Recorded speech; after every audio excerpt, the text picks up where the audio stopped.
Hello మిత్రులారా, welcome to portal channel. ఈరోజు మనం మాట్లాడుకోబోయేది బ్లింక్ అనే ఒక సైన్స్ ఫిక్షన్ అలాగే టైం ట్రావెల్ మూవీ గురించి అయితే మనం మాట్లాడుకోబోతున్నాం. దీని గురించి మాట్లాడే ముందు మన ఛానల్ మీరు ఇంకా సబ్స్క్రైబ్ చేసుకోకపోతే వెంటనే సబ్స్క్రైబ్ చేసుకోండి. అలాగే నోటిఫికేషన్ బిల్ని యాక్టివేట్ చేయడం వల్ల ఫ్యూచర్లో రాబోయే వీడియోస్ని అయితే మీరు మిస్ అవ్వకుండా ఉంటారు. ఇంకా ఈ బ్లింక్ అనే సినిమా అయితే మనకి అమెజాన్ ప్రైమ్లో లేటెస్ట్గా రిలీజ్ అయింది. సినిమా కన్నడ అలాగే తెలుగు లాంగ్వేజెస్లో అయితే అవైలబుల్గా ఉంది. ఇంకా ఈ మూవీ గురించి చెప్పాలంటే ఇది ఒక సైన్స్ ఫిక్షన్ అలాగే టైం ట్రావెల్ మూవీ. మీకు కనుక టైం ట్రావెల్ సినిమాలు అంటే ఇంట్రెస్ట్ ఉంటే డైరెక్ట్గా సినిమాని అయితే చూడండి అని చెప్తాను. రివ్యూ కూడా వినాల్సిన అవసరం లేదు, అంత ఇంట్రెస్టింగ్ అనిపించింది. ఇంకా ఈ మూవీ ఒక హాలీవుడ్ మూవీని ఇన్స్పైర్ అయి తీసినట్టుగా నాకు అనిపించింది. ఈ మూవీలో ఉన్న గొప్పతనం ఏంటంటే హాలీవుడ్ మూవీలో ఎంత మనీ ఖర్చు పెట్టుంటారో అంతకంటే చాలా చాలా చాలా తక్కువలో same type of story line అయితే మనకి చూపించడం అన్నది నాకు అద్భుతంగా అనిపించింది. అందుకు ఖచ్చితంగా ఈ టీంని అయితే మనం అప్రిషియేట్ చేయాలి.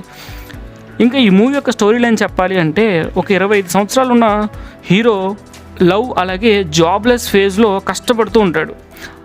వాళ్ళకి ఈ కష్టాలన్నీ రావడానికి కారణం వాళ్ళ నాన్న లేకపోవడం అని చెప్పి తను ఫీల్ అవుతుంటాడు. ఈ లవ్ అండ్ జాబ్లెస్ ఫేజ్లో కష్టపడుతున్న హీరోకి ఒక పెద్దాయన కనబడి మీ నాన్న పోయాడు లేదో అన్న విషయం నీకు కన్ఫామ్గా తెలుసా అని అడగడంతో ఆ క్వశ్చన్తో మొదలైన తన సెర్చ్ అనేది ఎక్కడ దాకా తీసుకెళ్ళింది హీరోని అన్నది సినిమాలో చూసి తెలుసుకోండి. ఈ సినిమాలో అయితే ఒక 3 టైం లైన్స్ అయితే నడుస్తూ ఉంటాయి.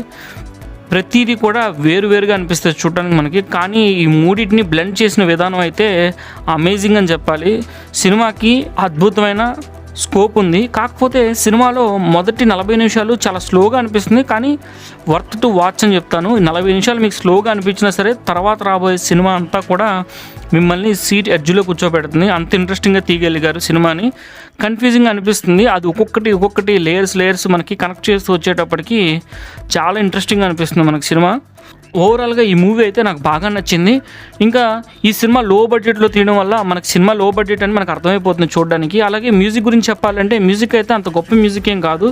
యాక్టింగ్ కూడా వాళ్ళకి ఇచ్చినంతలో స్కోప్ పర్లేదు, బాగానే చేశారు. కానీ ఈ స్టోరీని ఇంకాస్త ఎలాబొరేట్ చేసి ఉండొచ్చు, ఇంకా అందంగా తీసి ఉండొచ్చు అనిపించింది. మేబీ వాళ్ళకున్న బడ్జెట్ లిమిటేషన్స్ బట్టి అక్కడికి చాలా మనకి ఈ కాన్సెప్ట్ అర్థం అవడం కష్టం అయినా సరే దాన్ని చాలా క్లీన్ అండ్ క్లియర్గా తీశారు. అందుకు మనం అయితే వీళ్ళని మెచ్చుకోవాలి. ఓవరాల్గా ఈ సినిమా అయితే మీరు స్ట్రైట్ అవే చూడమని చెప్తాను. మన ఛానల్ ఇంతవరకు మీరు సబ్స్క్రైబ్ చేసుకోకపోతే వెంటనే సబ్స్క్రైబ్ చేసుకుని మన వీడియోస్ లైక్ చేయండి, నచ్చకపోతే డిస్లైక్ చేయండి.